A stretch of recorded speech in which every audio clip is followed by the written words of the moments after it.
আসসালামু আলাইকুম। আজকে কথা বলতে চাই আপনার তৃতীয় মাত্রার জিল্লুর রহমান এবং আপনার শাহেদ আলম।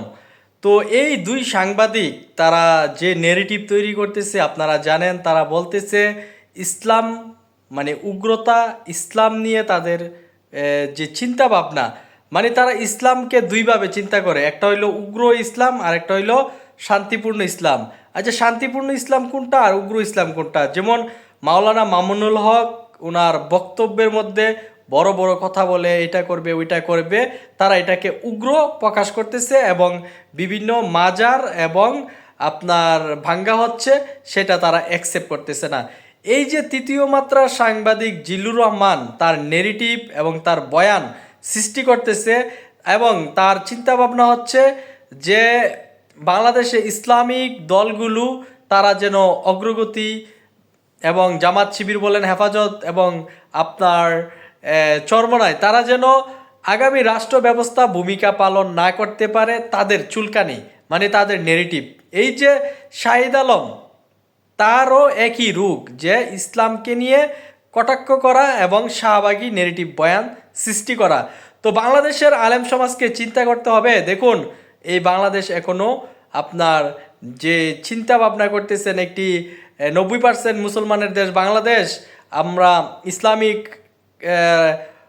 যে আপনার রুলস কন্ডিশন জারি করবেন এটা কিন্তু এখনও হয় নাই। তার কারণ বাংলাদেশের মধ্যে আপনার জানেন যে বিভিন্ন আকিদার লোক আছে, তো যারা মাজার পূজা করে, যারা বিভিন্ন আকিদার, তাদের প্রতি আপনাদের রেসপেক্ট দেখাতে হবে।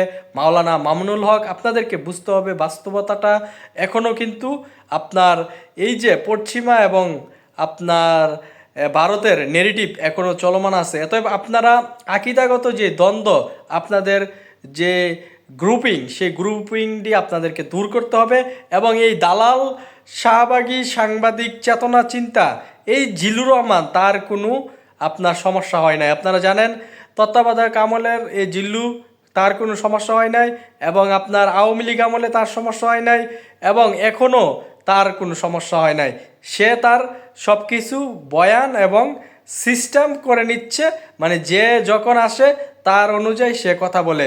এতে এই জিল্লুর রহমানকে আমরা ঘৃণা করি এবং তাকে বলতে চাই, তুই ইসলামকে নিয়ে যেভাবে প্রকাশ করতেছস, তোর যে চিন্তা ভাবনা মানে উগ্র ইসলাম, শান্তিপূর্ণ ইসলাম, আসলে তোর কাছে দুটোটাই এক। মানে তুই মুসলমানকে এই বাংলাদেশে রাষ্ট্র ক্ষমতা আসুক, তোর এটা মানে ভালো লাগে না। এবং অপরদিকে এই আপনার শাহবাগী চিন্তাভাবনা, এই ইসকন আপনার শাহেদ আলম, আপনারা জানেন।